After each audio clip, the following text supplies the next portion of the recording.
Hello, everyone, and welcome to the first episode of Model Insights Season 2. As we all know that Season 1 of Model Insights was a big hit with a lot of inspiring and amazing stories of people related to fashion industry.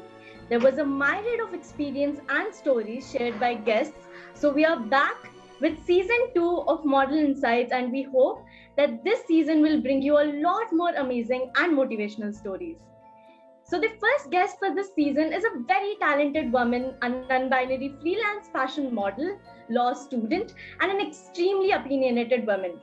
So, let's welcome the gorgeous Zoë.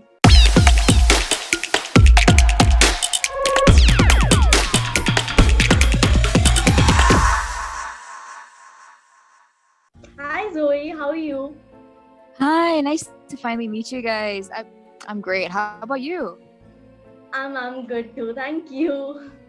Okay, so let's start with you introducing yourself to our audience. Well, my name is Zoe. I am 24. I'm Malaysian and I'm a non-binary freelance model. I do a lot of dance photography, fashion photography, and like creative photography as well. Okay, that's great. So, how did your modeling career begin? Tell us something about your initial journey. For me, I actually started as a professional violin player, and I booked a lot of shoots from there. And eventually, as time went on, people started wanting me to, model for them, model clothes, go to do street photography, stuff like that. And that's kind of how it all blossomed. It was just like a natural progression, and it was lots of fun. That's amazing. So, like, what type of modeling are you hoping to do? Like, is there any specific kind of modeling that you wish to avoid? I really, really do want to try high fashion. I think it's quite challenging, and I would love to, as well as runway modeling. One thing I'm kind of staying away from is bourgeois modeling.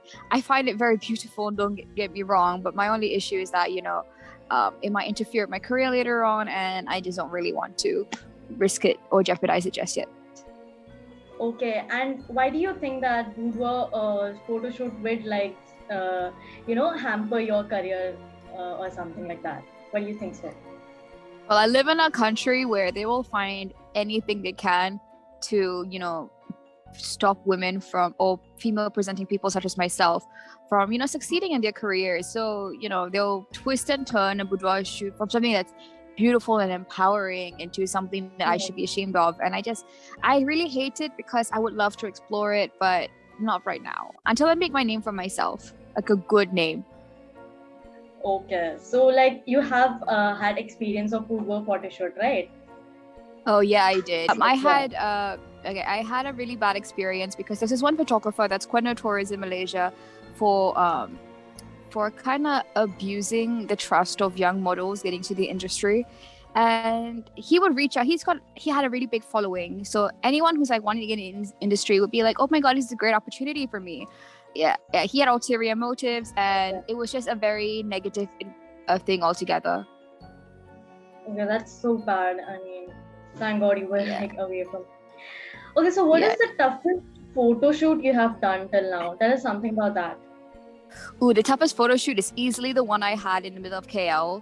What we had was me basically being on my point shoes because I was a former ballerina, and I was just in my point shoes for about an hour or two, and they're very, very uncomfortable. But it was worth it. The shoots were amazing. I posted a few photos from that shoot, and yeah, they speak for themselves. Yes, I have seen those pictures. They are amazing. They're like so beautiful. Surely.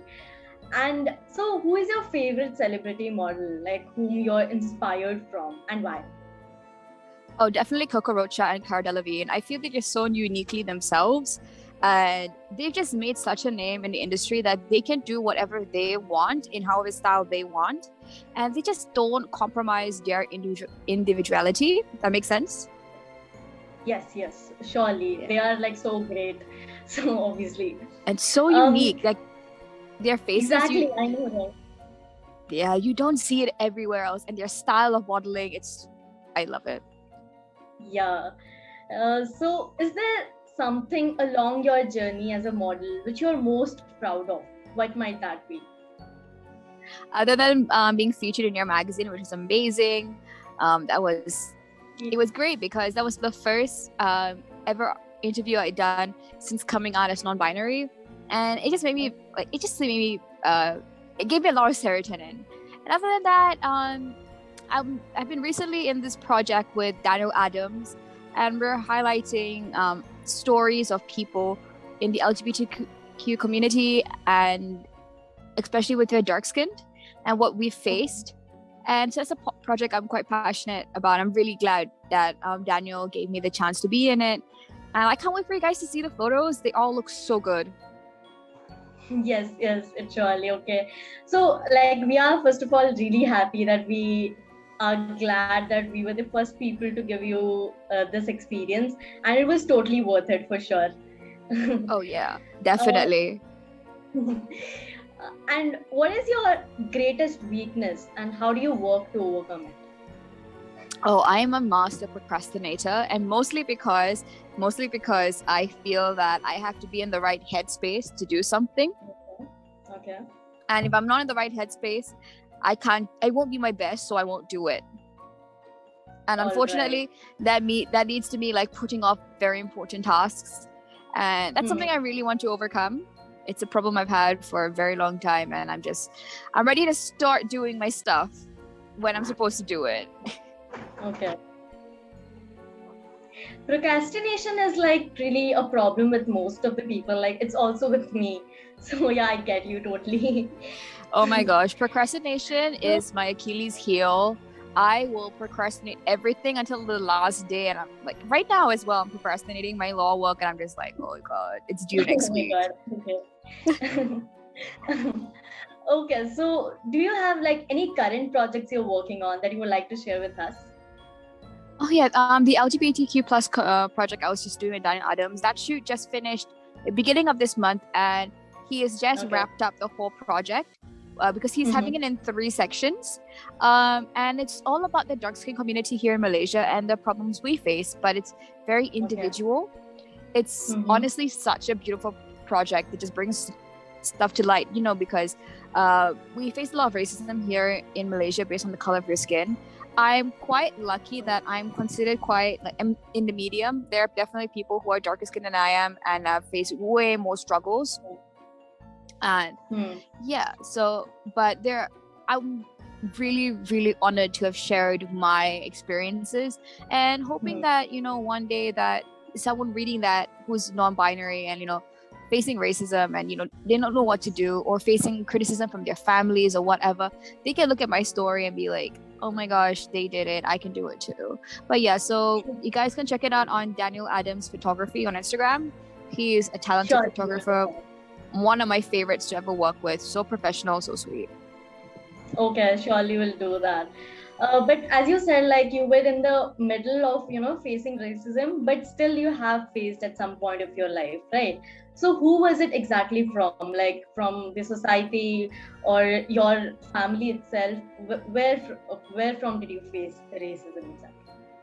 Not so much from my family. It was, I guess, also from my family, in a sense where they always told us, oh, don't go out in the sun. If not, you get too dark and no one will want to like love you and all that. And I was just like, that's kind of problematic. But I faced a lot of racism in society from teachers, from even shop vendors. They would follow me around the store for literally no reason. I'll just look at them and go, why are you doing this? I am literally just trying to buy my drink and leave the store. Yes. I've been denied entry into clubs because I am not fair skinned. I have been denied acting jobs and modeling jobs because I am not fair skinned. Even though the ad calls for Pan Asians, they say, oh, we want someone fairer. I'm just like, do you know what a Pan Asian is? It's their loss, literally. It's their loss. Yeah, and they're in Malaysia especially, I found that they're very, very vocal. They will put out ads such as, oh, open to everyone, Malay, Chinese, and fair-skinned Indians. I'm like, that's not everyone, my dude. Yeah, yes, totally. Oh my god. And that's so unfair and stupid per se. Okay, so moving ahead, so as you recently came out as a queer individual, non-binary individual, so according to you, how is the representation of LGBTQIA plus individual in the modeling industry? In the modeling industry, I honestly feel that people pick and choose what they want to see. They pick and choose stuff out of LGBTQ plus culture and our community, and they put it on their high fashion ads, on their campaign ads, and a lot of campaigns queer bait. But do they actually hire LGBTQ plus models, individuals? They don't. They don't like that image, but they copy the image. And that's, I feel, it just strips it away.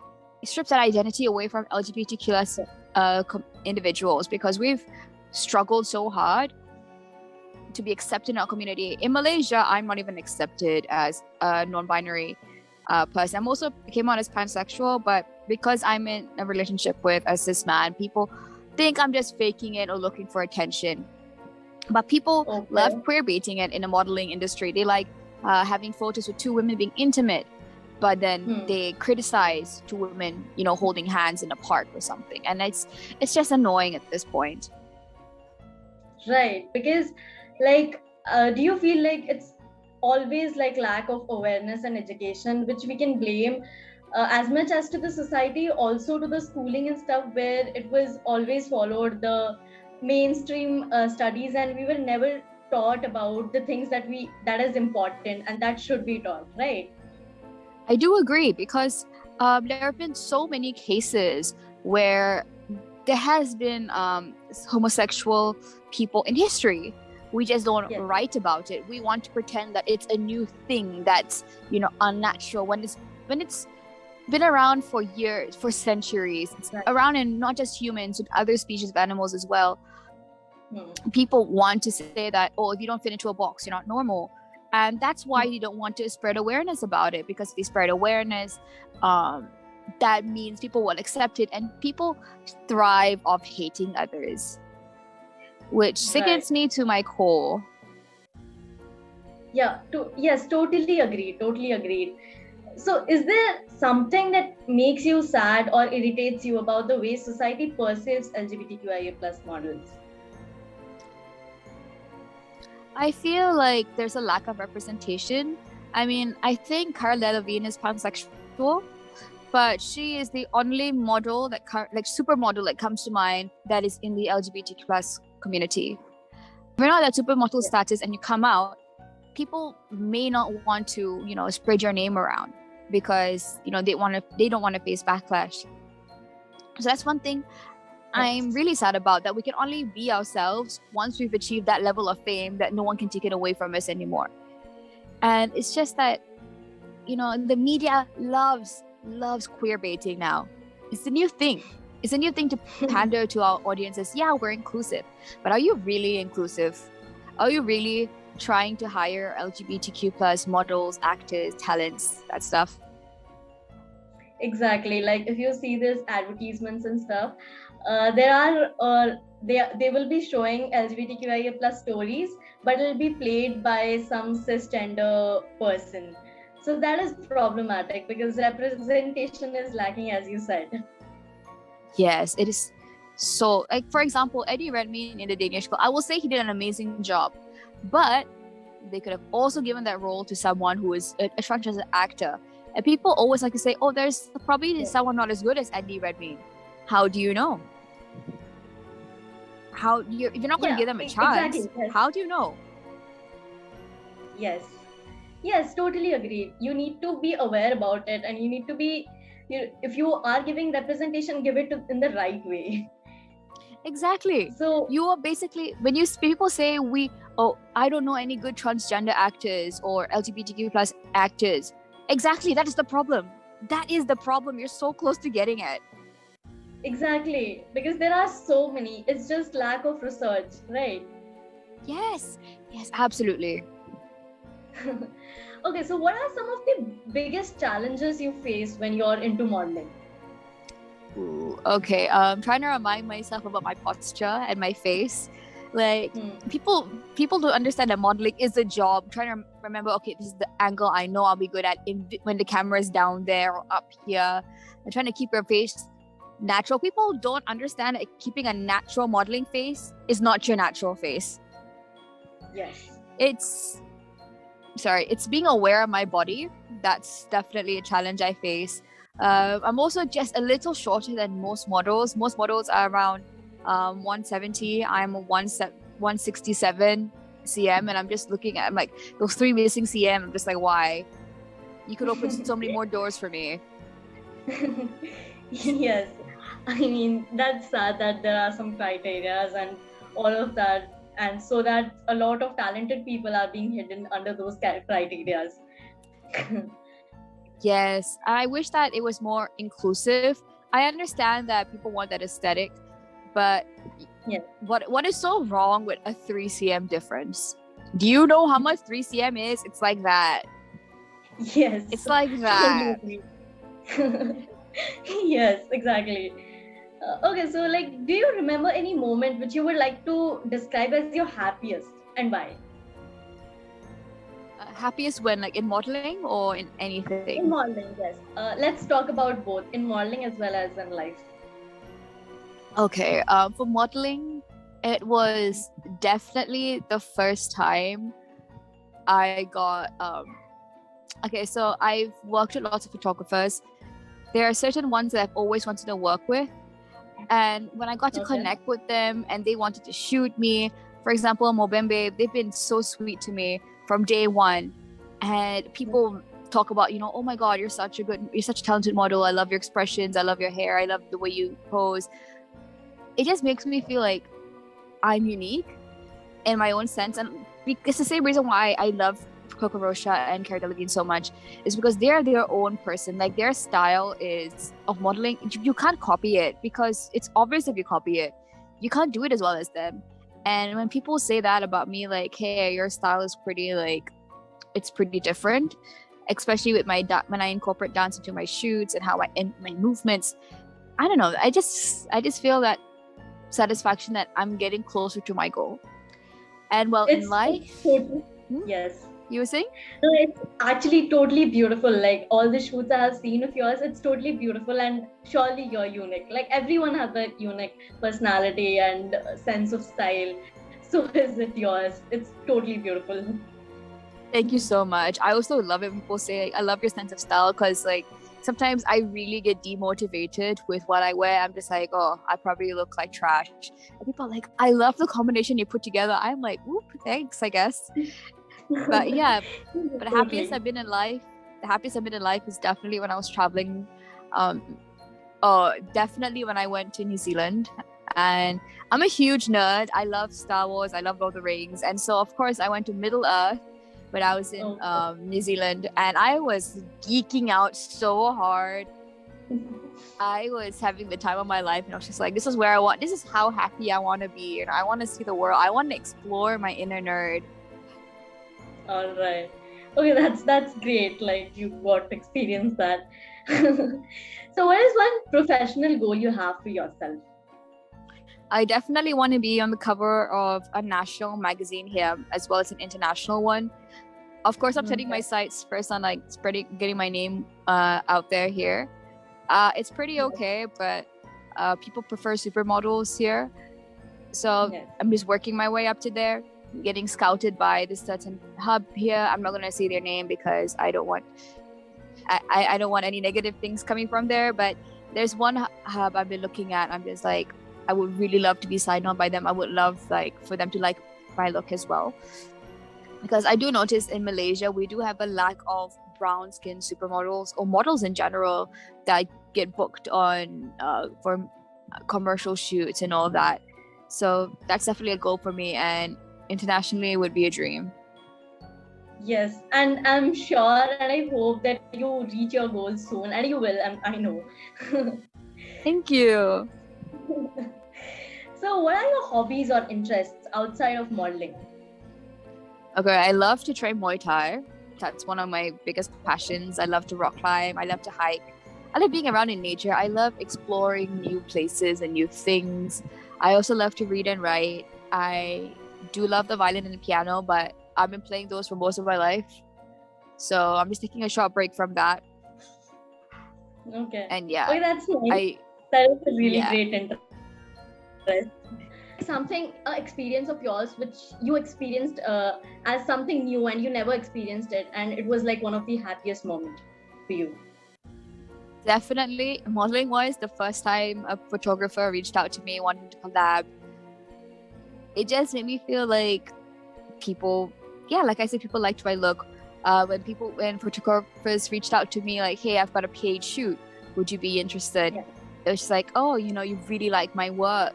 That was my first experience working a paid shoot. I was blown away because people wanted to pay for my work, for me modeling, and they were very happy with the results. So I know it's a very small experience, but that's definitely one of the happiest I ever felt in modeling. Sorry, it was definitely so I'm so sorry. I just gave out. But yeah, it was definitely one of my favorite. It's a memory I'll always treasure, that's for sure.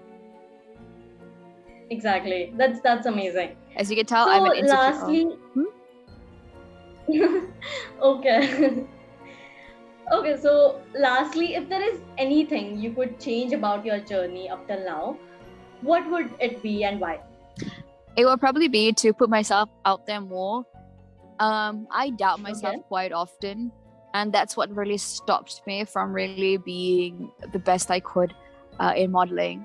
So I wish that if I could go back in time and I was younger, I would probably tell myself like, hey, put yourself out there. Don't be afraid to contact this photographer. Build your portfolio, and people do like what your work. People do like how you express yourself. People do like a lot of people like to say that, oh, if you want to be big on social media, don't have an opinion on important matters, because then you'll make the wrong people angry and stuff like that. For me, it's just like sometimes you need to step on people's toes, because if not, how are you going to make any good change? Exactly. But yeah, like putting out your opinion is really important. If at all you're in a position to inspire people. Exactly. I feel like if you're a person on social media, it's important to share your opinion and let your followers know that this is the kind of person you are, rather than having this vague personality where people don't know if you're for them or not for them, especially when it comes to human rights and stuff like that. Yes, totally agreed. Okay, so here we come to the end of the interview. It was seriously very lovely talking to you. It was amazing. I got to learn a lot, and it was really fun talking to you. Thank you for joining us for this interview. Thank you so much for inviting me. It was so much of fun. It's always a blast talking to you and working with you guys. It was same here. Okay, so for others, we'll be back with another episode with a new guest. And till then, keep watching Model Insights Season 2 and stay tuned. Thank you.